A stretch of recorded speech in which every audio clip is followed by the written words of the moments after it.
Welcome back to Body Talk. Today we're going to be talking about diet culture, fat phobia, body dysmorphia, body image, and mental health. All right, so I'm going to start off with diet culture.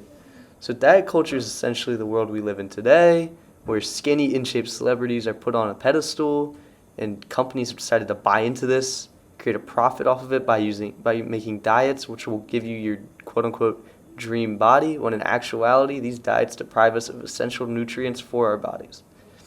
This type of culture has become normalized, and despite this being very ethically wrong, many just don't seem to care and insist that things such as keto, where you just don't get enough carbs, will help them lose weight.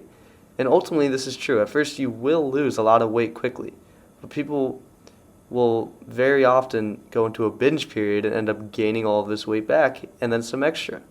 Unfortunately, people will fall into a trance and cycle where they think that it was just that one diet and that's what causes.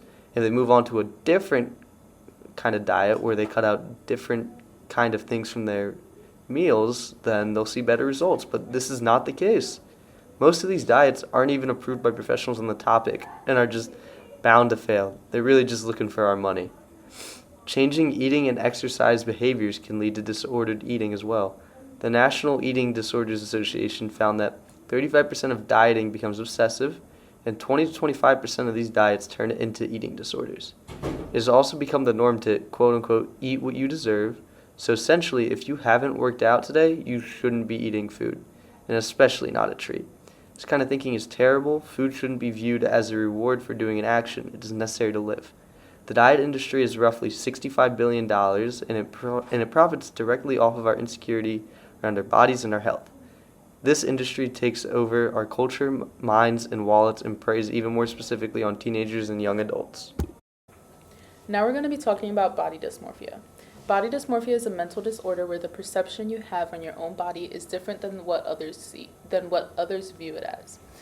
This image is typically influenced by social media, our peers, and the people we see in TV shows and movies. This disorder affects about 1 in 50 people in America because of how much different beauty standards are pushed every day.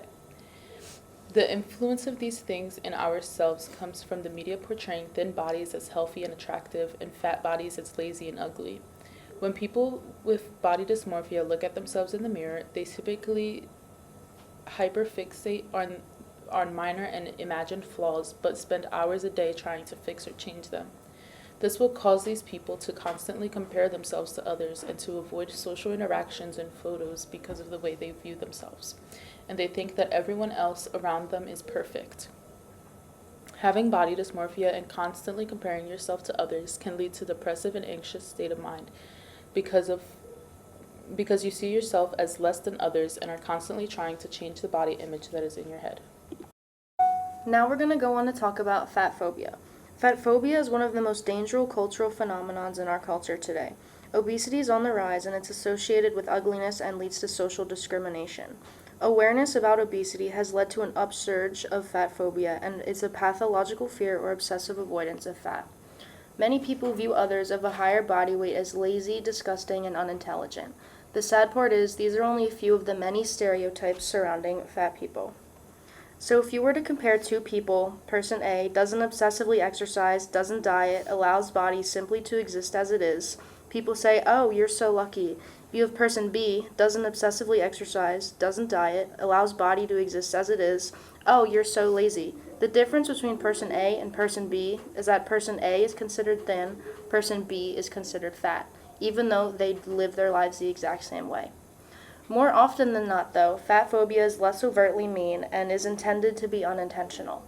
Fat phobia is usually masked by concerns for the fat person or looks like unsolicited suggestions for the person to exercise, diet, and lose weight. For example, someone telling you that being at a higher weight can cause worse COVID-19 complications, or someone giving you subtle weight loss advice.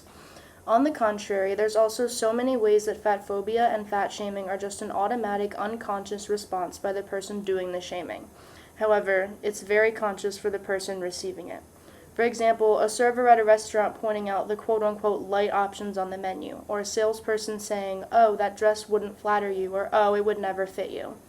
Considering about 40% of the world's population is considered overweight, more people need to start accepting everyone for who they are, and more people need to realize that the number on the scale doesn't define who a person is, and the way that those quote-unquote heavier people are treated is so damaging and can have severe effects on that person's mental health. More info on mental health later on to come. And now moving on to mental health. Our mental health includes our emotional, psychological, and social well-being. It affects how we think, feel, and act. It determines how we deal with stress, interact, and relate to others, and make healthy choices. Your mental health is key in every aspect of your life. If you have or experience mental health problems, your thoughts, mood, and behavior could be heavily affected. To conclude this podcast, we interviewed a member of Arcadia's THO, Declan Kelly. All right, I'm joined here today by Declan Kelly, member of Arcadia's The Hidden Opponent, which aims to improve mental health across campus. Yeah. Welcome, Declan. So I got Thanks some for questions for having you me. today. All right. So first off, how important is mental health to all of us? Well, I mean, mental health affects everything from day to day. Your emotions, how you think, how you feel about yourself. So having good mental health, is pretty important. It affects your everyday life. So Yeah. So also, how can mental health problems stem from our own bodies? Well, I mean, with things like social media and, even like bullying, being bullied for your body or comparing yourself to other people can get in your head and, screw with your mental health. So that's pretty much it.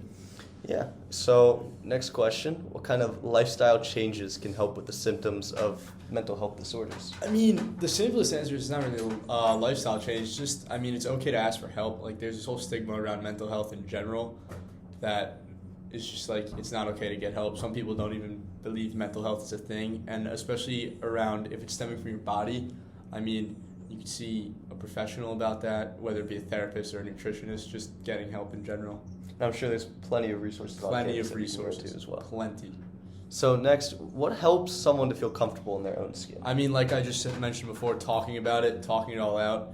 And doing whatever makes you feel comfortable. If you think going to work out makes you feel comfortable, if doing nothing makes you feel comfortable, eating better, it's really just up to you.